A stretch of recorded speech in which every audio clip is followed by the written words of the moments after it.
With me today are the GNSO Chair Heather Forrest, Council Vice Chair Donna Austin, and former GNSO Chair James Bledell. They are the GNSO Council leadership for the main duration of ICANN60. So welcome. Heather, we know that much of the work of the GNSO this week is focusing on the three major PDPs, namely the next generation GTLD registration directory service to replace WHOIS, the new GTLD subsequent procedures, and the review of all rights protection mechanisms in all GTLDs. So how much work has been accomplished for these PDPs? Ariel, I'll start by thanking you for naming all of those PDPs in full and saving me from having to do that. Of course, it's very, very hard to summarize in only a few words the considerable effort that's been put into those three policy development processes in the course of the week here.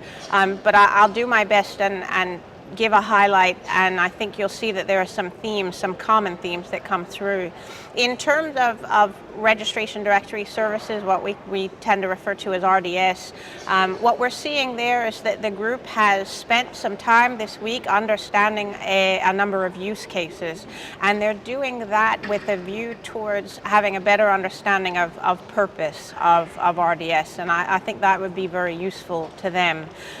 In terms of rights protection mechanisms, which we often refer to as RPMs, we're seeing that group transition into an analysis of the Uniform Rapid Suspension Mechanism, or URS, and starting this week they are soliciting the experiences of the PDP working group members and the broader community with that mechanism, which was newly introduced in 2012 with new GTLDs applied for then. And finally, in subsequent procedures, look, I think we're seeing there some very significant developments that Donna will also speak to in the formation of a new work track that we envisaged happening when we were all last together in Johannesburg. So we've made significant progress in that regard, both between Johannesburg and now, and then here this week. In addition, what we have by way of progress in that PDP is quite significant. We have the completion of the review of Community Comment 2 comments.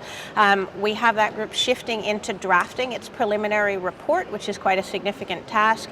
And we're also seeing something that would be of interest for those who are interested in applying in future new GTLD processes, a timeline for that process. And what we have from that group is an anticipation of completion of a preliminary report in relation to work tracks 1, 2, 3, and 4 by April 2018.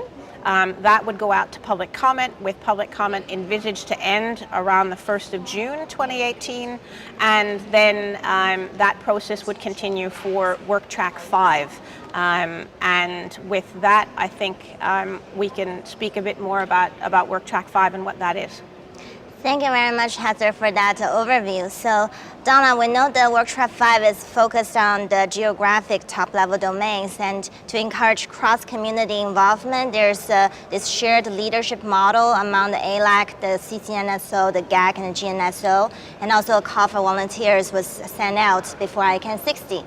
Did the Work Track 5 meet in this meeting? Is there any update on the work plans? Yeah, thanks, Ariel. So the group did meet at this meeting. I think it was 3 hours yesterday. I think it was a really good session. There was some good level setting and getting an understanding of how the different groups can interact together. This is a little bit of a challenge because we're doing it under the GNSO process of the PDP, so it's a little bit foreign to certainly how the GAC does its business and the CCNSO does its business. We probably have a little bit more interaction of the ALAC within our PDP, so maybe not so bad for them. But I think the level setting was good, and I think there's good collaboration that we saw around the table. The first kind of order of business is developing a terms of reference for this group. So some interesting conversation yesterday about, really what is geographic names and what will be within scope or out of scope. So I expect that might become a bit of a challenging conversation, but hopefully we can find the path forward. And so I believe there will be a concentrated effort moving forward to, make some good progress on that before we get to Puerto Rico. Thank you very much, Donna. So James, the GNSO have met with the GAC, the CCNSO, and the ICANN board in ICANN60. Is there any highlight that you'd like to share? Sure. Well, thanks, Ariel. If you had told me this time last week that I wouldn't be talking so much about GDPR at this meeting, I probably would have thought that was silly. But in fact, with each of those sessions, we spent a lot of time discussing the board's decision to pause one of the review teams, and that's the Security and Stability Review Team, Resiliency Review Team, SSR2.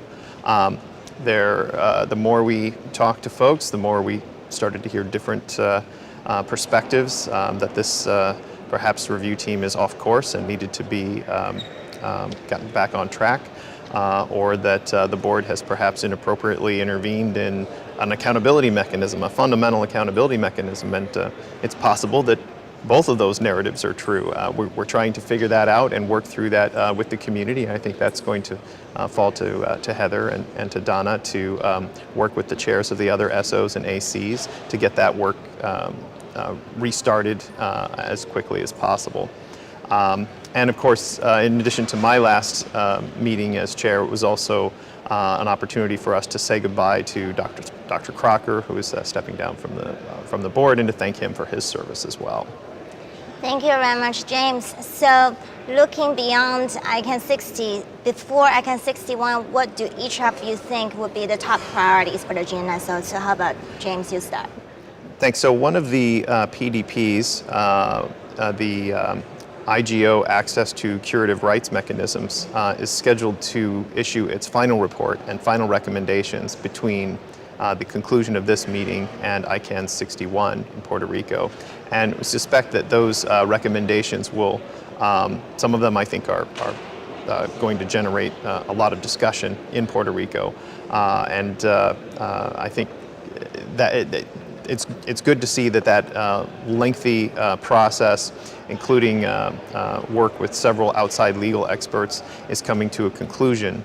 And I think it's just further demonstrates that we can continue to work together to solve some of these very challenging, very complex problems. Thank you. Donna?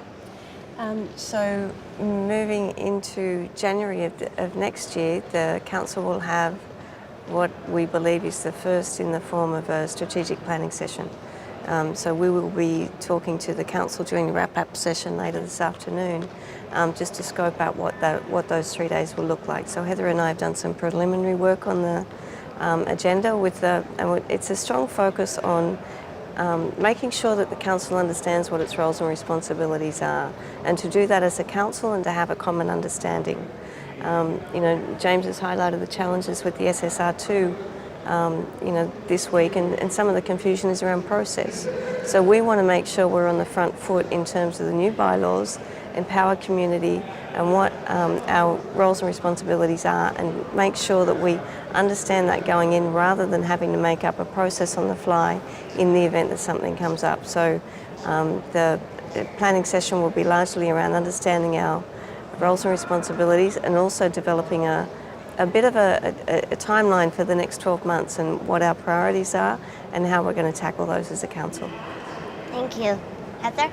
Thanks, Ariel. I think the very first thing that we need to do is to continue and build upon the excellent foundation that James has laid in terms of really developing this notion of a leadership team within the GNSO Council. That's proved very effective over the time that we've worked together. It's been an honor and a privilege to work alongside James and Donna, and I think that's the most important task for Donna and myself immediately, is to welcome our new vice chair, who will fill my seat from the non-contracted parties house.